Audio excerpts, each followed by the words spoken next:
In the small village of Kito, the wind was never silent. Every day it whistled through the trees, bending the branches of tall baba tree, carrying dust across the field. But it was more than just a sound. The people of Kito believed the wind had a voice. Some even said the wind could speak, though no one had ever truly understood its words. One evening, as the sun tripped behind the mountain, a girl named Nia sat by her mother's haunt.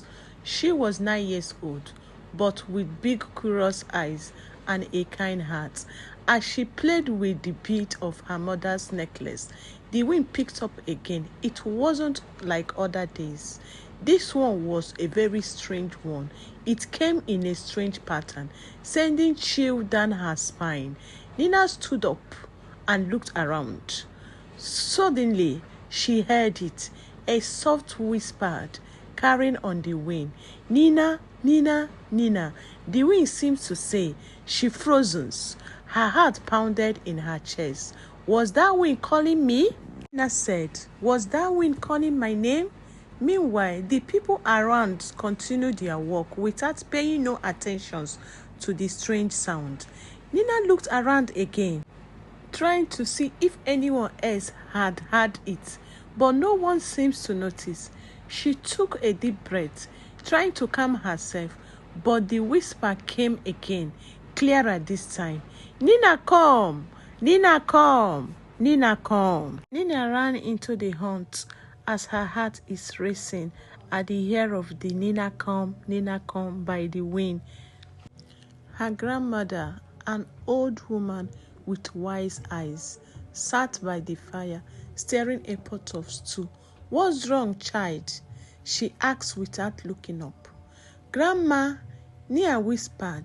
Her voice shrinks. The wind is calling my name. Her grandmother smiled greatly, though her eyes didn't seem surprised.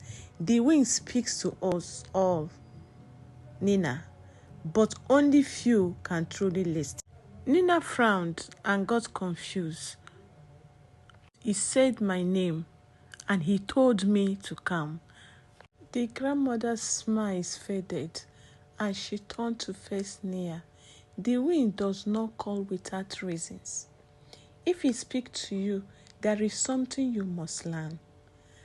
Nina didn't like the sound. Nia didn't like the sound of that. She didn't want to learn anything from the wind. It felt strange, almost scary, but her grandmother's eyes were serious, and Nia knew better than to ignore her. That night, as Nia lay in her bed, the whispering wind returned. It rusted through the haunt, making the freaky noise. She put the blanket over her head, trying to block out the sound, but it keeps growing loud and louder. Nina, come. Nina, come to the hill. Nina, come to the hill. Come to the hill, Nina. Nina shivers. She knew the hill well.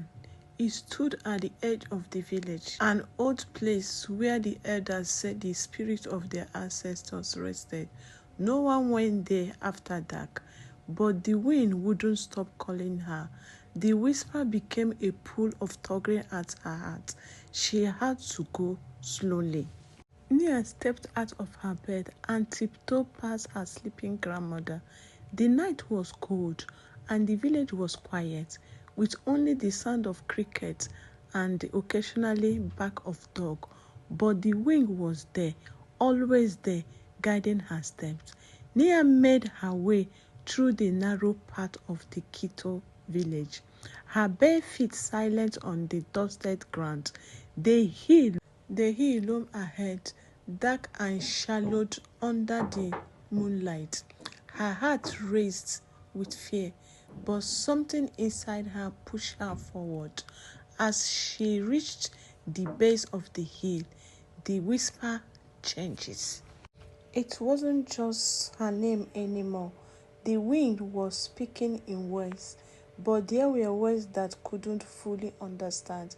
It sounded like an ancient language, one that no one in the village spoke anymore. Nina, Nina, Nina, help find the truth. Help find the truth.